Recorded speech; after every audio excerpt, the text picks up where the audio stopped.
Hello friends. हम वापस आ चुके हैं एक और नई कहानी के साथ, जिसे सुनने के बाद शायद आप थोड़ा डर जाएं। तो दोस्तों, कहानी को ध्यान से सुनते रहें। और दोस्तों, आपके सपोर्ट की हमें बहुत ज़्यादा ज़रूरत है, तो प्लीज़ दोस्तों मेरे इस चैनल को सब्सक्राइब करें और हमें भी आगे बढ़ने का मौका दें। तो दोस्तों, कहानी को शुरू करते हैं अब। लक्की एक कंपनी में नई नई सेल्स की जॉब में लगा था। नया होने के कारण लक्की को इस फील्ड में काम करने का ज़्यादा अनुभव भी नहीं था। वो अपने सीनियर के अनुसार इस काम को अंजाम देता था और उसके सीनियर उसे काम करने के लिए हमेशा टारगेट का दबाव बनाते थे। ऐसे ही एक शाम को उसके सीनियर की कॉल आई और उसे कंपनी के सामान की मार्केटिंग के लिए शहर की एक अजीब सी सुनसान जगह जाने के लिए कहा गया।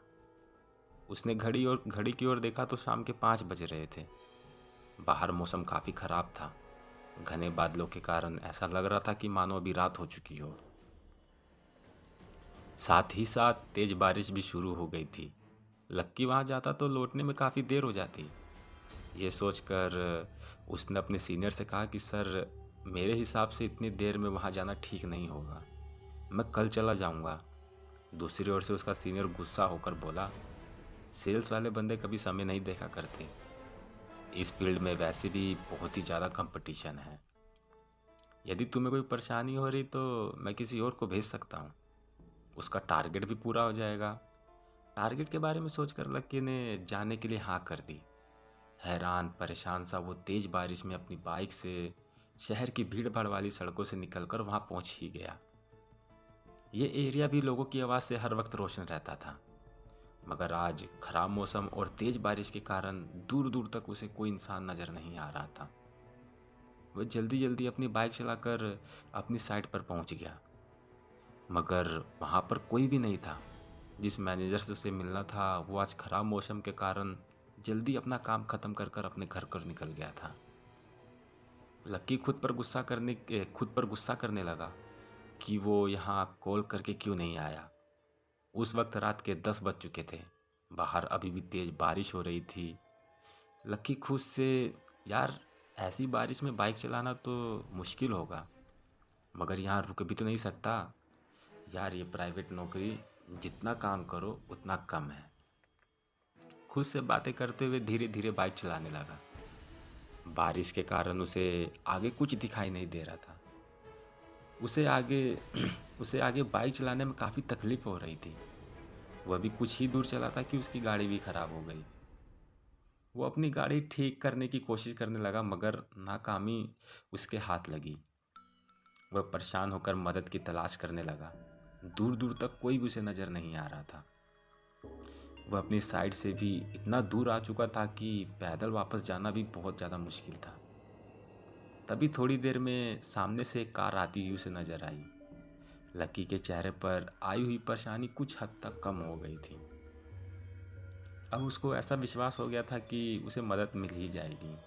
उसने तुरंत अपनी बाइक सड़क के किनारे लगा दी और कार रोकने के लिए इशारा करने लगा, मगर वो कार उसे देखकर नहीं रुकी। तो लकी के चेहरे पर निराशा आ गई और फिर कोई साधन तलाश करने लगा। अगले ही पल वो कार रिवर्स में आकर उसके पास आकर खड़ी हो गई। उसे हैरानी हुई कि जो कार अभी बिना रुके चली गई, अचानक से वो पीछे क्यों आई। जैसे ही कार उसके पास आकर रुकी, सड़क के किनारे के लैंपों की हल्की रोशनी में उसने देखा कि कार की हालत बहुत ही ज़्यादा ख़राब हो चुकी थी। जगह जगह उसके चीथड़े उड़ रखे थे, मानो किसी हादसे का शिकार हो गई हो। उसे इस कार को देखकर अजीब सा फील हो रहा था, मगर अचानक ही वो उसे देखकर सम्मोहित सा हो गया। तभी कार ड्राइवर की भारी आवाज़ उसके कानों में पड़ी कि हाँ भाई, कहाँ जाना है, कोई मदद चाहिए क्या तुम्हें। ड्राइवर की आवाज़ सुन लक्की सम्मोहन से टूट गया। वह धीरे धीरे ड्राइवर की ओर बढ़ा। अंधेरे में चेहरा भी बहुत भयानक लग रहा था। काला चेहरा और वो भी कंबल में खुद को लपेटे हुए था। उसे देखकर कुछ पल के लिए डर गया।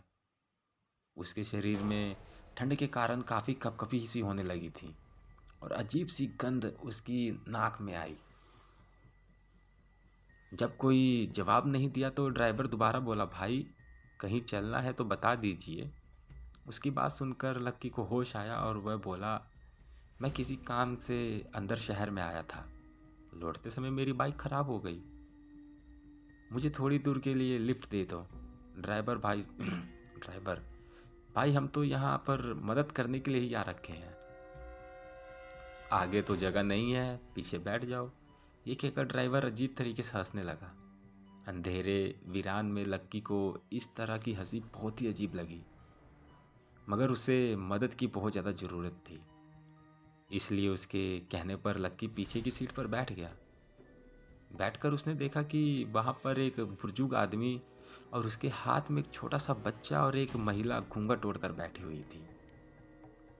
लक्की उनके पास बैठ गया और जैसे ही कार चलने लगी, पीछे बैठे वो बुजुर्ग आदमी और वो बच्चा और वो महिला लक्की की ओर अजीब निगाहों से देखने लगे। उनकी सफ़ेद आंखें लक्की के मन में भय पैदा कर रही थी। जब से वे इस कार के पास आया था, तब से अजीब सी गंध उसकी नाक को परेशान कर रही थी और उसे समझ भी नहीं आ रहा था कि ये गंध किस चीज़ की है।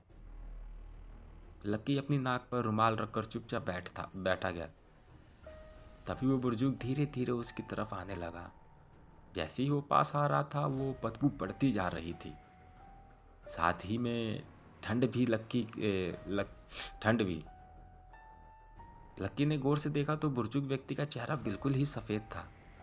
चेहरे पर ढेर सारी झुर्रियाँ और आंखें इतनी काली, मानो मानो आंखों की जगह पर गड्ढे हो। उस पर लगे हुए चश्मे का गिलास भी टूटा हुआ था। लक्की डरते हुए साइड में होता गया। बुजुर्ग ने उससे कहा, बेटा कौन हो तुम? बहुत दिनों बाद इस रास्ते पर किसी सवारी को देखा है। बुजुर्ग के ऐसा बोलते हुए ही उसके साथ के सब लक्की की ओर घूर घूर कर देखने लगे। उन सबकी आंखों में एक खालीपन सा था। ये देखकर लक्की थोड़ा सा परेशान हो गया था। लक्की ने सिगरेट के लिए अपनी जेब में हाथ डाला तो उसके हाथ में लाइटर आ गया। जैसे ही उसने लाइटर जलाया, वो बुजुर्ग डर कर थोड़ा सा दूर हो गया, मगर वो अजीब सी गंध और अधिक आनी शुरू हो गई थी। लक्की ने अपने हाथ में सिगरेट का डब्बा निकाला। वो बारिश में पूरा भीग चुका था। लक्की ने गुस्से में चलती हुई कार से वो डिब्बा बाहर फेंक दिया और लाइटर अपनी जेब में रख लिया।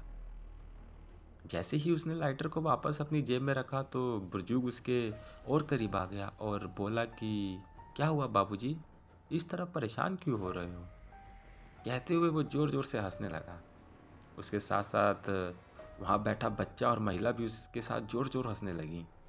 सभी लोग धीरे धीरे उसके पास आने लगे। बारिश में भीगने के कारण उसके कपड़े उनके शरीर से चिपके हुए थे।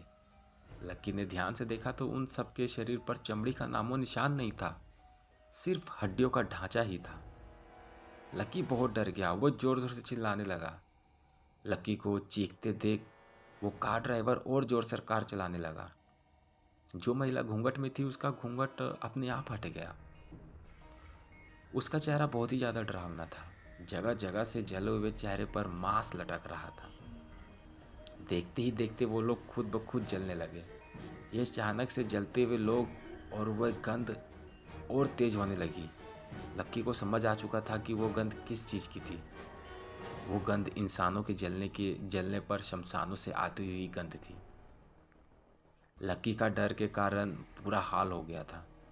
सारी सारी जलती हुई लाशें लक्की के पास ही खड़ी थी। सभी लाशें लक्की से चिपक गई और अब लक्की का शरीर भी जलने लगा। अगली सुबह मौसम भी बिल्कुल साफ हो गया था।